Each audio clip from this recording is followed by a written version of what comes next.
leadership. What does it mean to be a service leader in an organization that is committing itself to differentiating from the competition by building an uplifting service culture? A culture where everybody's taking action to create more value for somebody else, whether it's an external customer or an internal colleague in the same department or in another department. That roof, the place that I put leadership at the top, I put it there because if there is a leak, if you have a great foundation and you put all the building blocks in place and you create a solid culture, but the roof leaks, what happens to the house? It rots, it damages, it eventually collapses and falls down. So let's take a look at this issue of service leadership, your role, your job. The 7 rules of service leadership. Now, leadership can be expressed at any level. You don't have to be somebody who's the managing director or the CEO or the executive vice president in order to take the lead in service. Why do I say that? Well, certainly people who are in that position have a lot of ability, a lot of authority, a lot of role, position to be able to lead the organization. But is it also possible for someone who's at the front line to take the lead in responding to a customer situation and say, I'll be your champion for that inside the bank? Is that possible? Absolutely. And they don't need to be the boss. Is it possible for anyone to take the lead in setting the mood for their department for the day? Right? Can't you just deliberately walk in one day and say, good morning, how are you, nice to see you? Now, people may think you're a little strange, but you could actually take the lead. You don't need to be the leader in order to take the lead in service. Very, very important point. Now, the 7 rules of service leadership are specific behaviors that I've noticed great leaders of service organizations consistently do. And here's what the 7 are. Let's take a look at them, and then you'll have a chance to discuss at your table.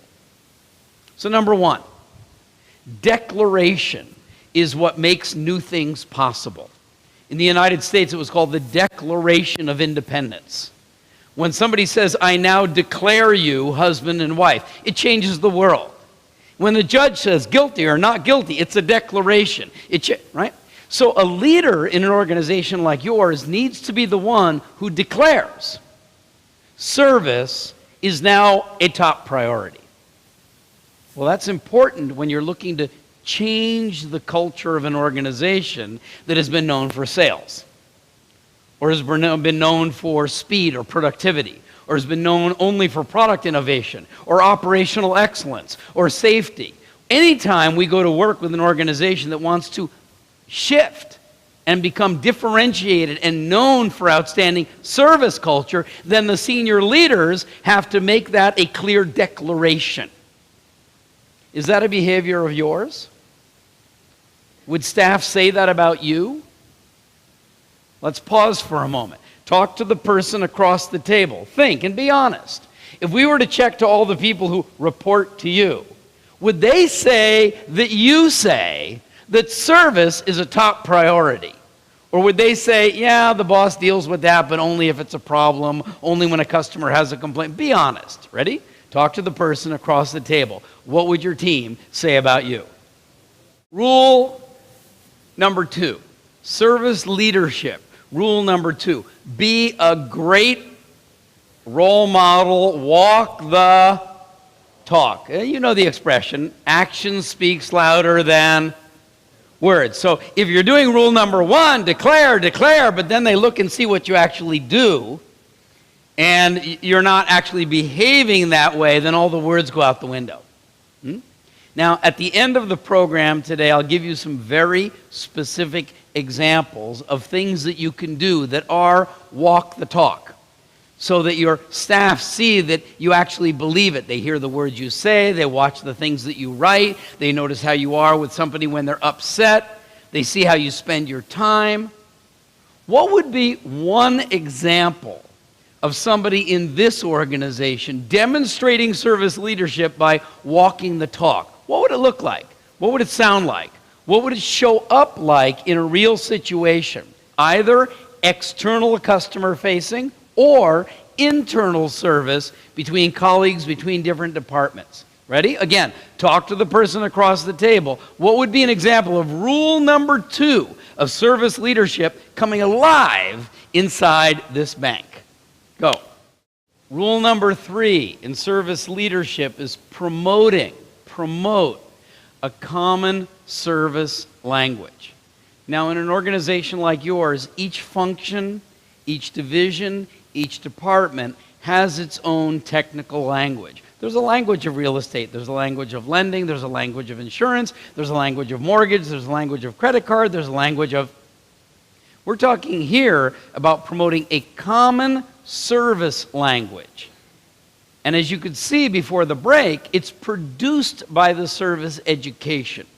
So, for example, there are 6 levels of service. The lowest one is criminal. Then basic. Followed by expected, desire, and unbelievable. Right? I mean, just in a very short period of time, you have learned a certain common language. But as quickly as it made sense, it could also fade away, right, unless it was consistently promoted. And that's one of the rules of service leadership. So what would be an example? Where could you as a leader use that language, promote that language, ask other people to use that language? Use that language in a way that makes other things clear, that helps people to coordinate better with each other, to understand each other better, to choose new action to take with each other.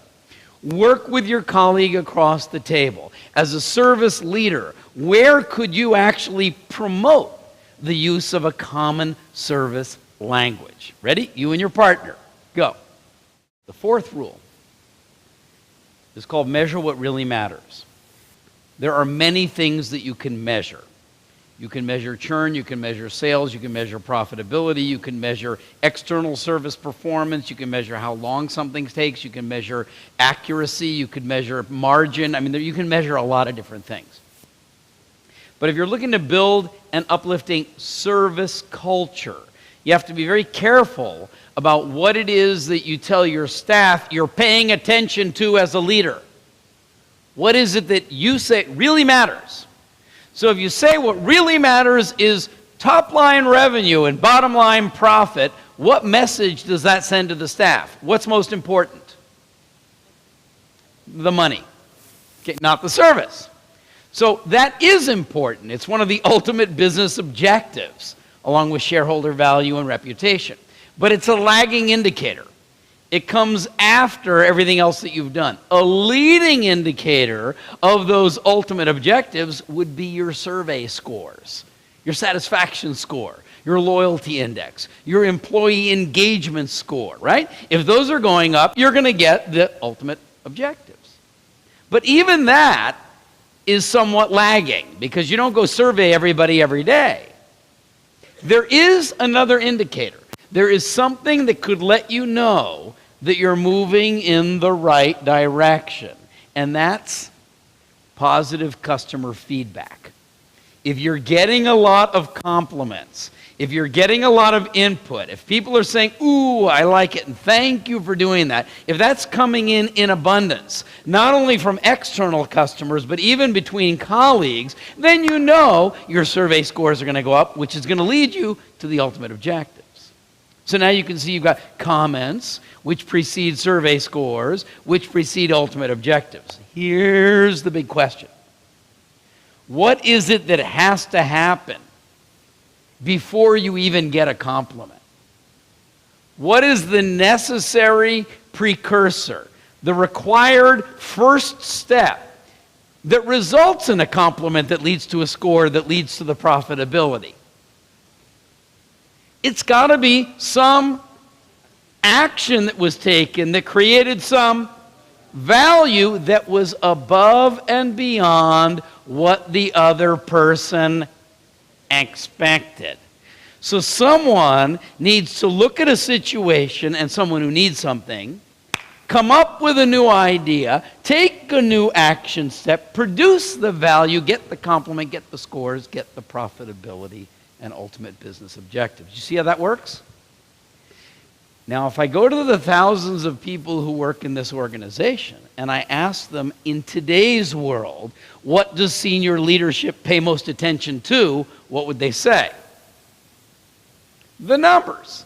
That's the culture that exists today. But you're looking to deliberately shift that culture now to be focused on service differentiation. Uplifting service is the culture. So then what is it that we need to let the staff know really matters? What is it we should be measuring as a service leader? Is it just the numbers?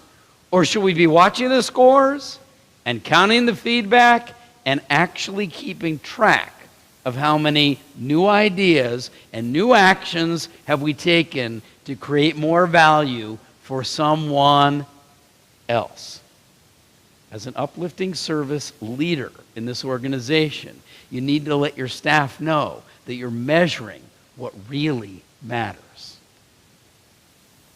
I want you to have a conversation at your table right now. How do you see that apply in this organization?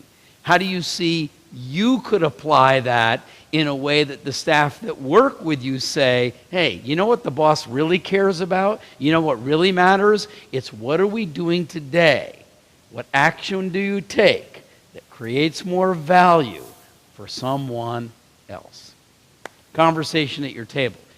The fifth rule of service leadership, that one of those critical behaviors that a service leader needs to do in an organization, is called enable and empower your team.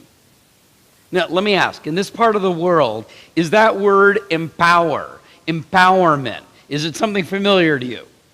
Of course it is. Anybody who reaches a leadership position has heard this word, empower your team. You know, empowerment is important. What's the challenge around the word empowerment? Why is it that some leaders hesitate to empower, to give authority, to give responsibility, to give people the freedom to make a decision, to take some action? What is it that would cause you to hesitate? Yeah, fear. Fear. If you're afraid that the person that you empower might do the wrong thing, make a mistake, make a bad decision. You know, if you can't be sure that that person's going to make a good decision, you would naturally hesitate to give them empowerment. Clear. But let's look at this the other way. If you could be absolutely sure that somebody could make a good decision, they understood, they could think well, they would come up with a good thing to do. If you could be sure, would you gladly empower them? Yes or no? Absolutely. So, how do you know that someone can make a good decision?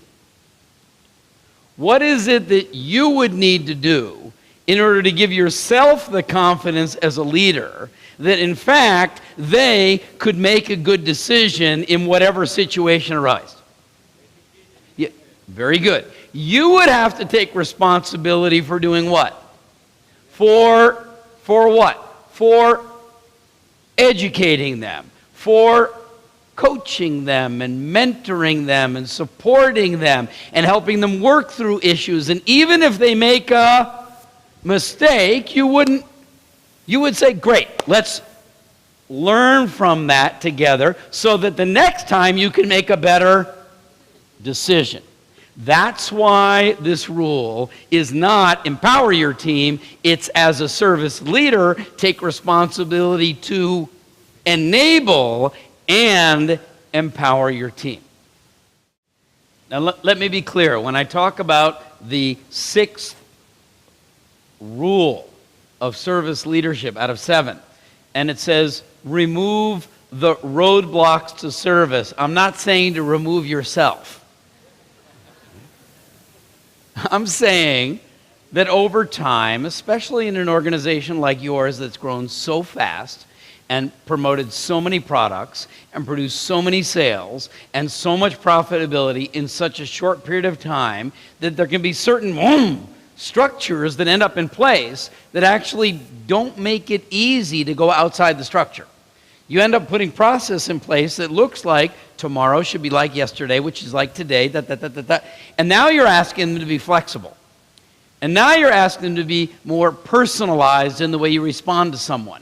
And now we're asking them to come up with some new action that will produce a complement, but they could look at all of the structures and the process and the procedures and say, hey, wait a minute, I can't do that.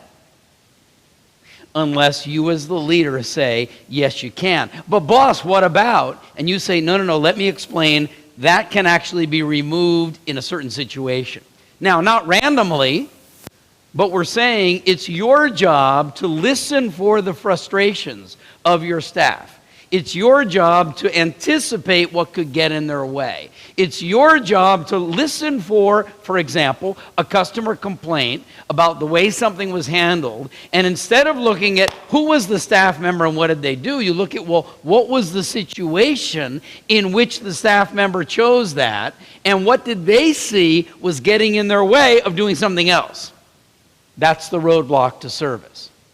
What would be some examples of that in this organization? When you think about who you are and what your department does and how quickly you've grown, there's a lot of practice there. There's a lot of procedure there. There's a lot of process that's already in place. Could any of that look like a roadblock to doing something differently than your staff have normally done? Could you, as a service leader, take the lead in helping to remove the roadblock to service so that while we're educating and encouraging people to take new action, they won't say, but I can't. Why not? Because of, well, that would be the roadblock to service. And it's your job as a leader to help make that go away. What would be an example of some of the roadblocks your staff face today? Rule number 7 in the 7 rules of service leadership is sustain the focus and enthusiasm for uplifting service. Let's face it, there are a lot of things in daily working life that can distract people from service. There are a lot of things that can kind of push people back and slow people down. It's like sand in the gears. Your job is not only to remove the roadblocks, not only to promote the common language, but sustain that focus and enthusiasm over time. So what are some ways that you can do that? Well, when you educate people, that promotes. When you recognize people, pat on the back, that promotes. When you are a great role model, that promotes. When you take the lead and you acknowledge other people when they take the lead, that promotes and sustains the enthusiasm for service. Every organization, every part of the world, every industry has certain rituals and practices and protocol for the way we do things, right? Think about you and what it's like to work for you. What is it like to come to work on a Sunday, Monday, Tuesday, Wednesday in this part of the world? And is there a morning kickoff? Is there an end of the day huddle? Is there a midweek acknowledgement? Is there an end of the week celebration? Or is it just go to work, do your job? How are the numbers? Do more. I mean, be honest. What could you do or could you do better that would help sustain the focus and enthusiasm on what we're asking people to do, which is take new action to create more value for someone else? Then someone has to be paying attention to taking action to create value for them. And that person's job is you.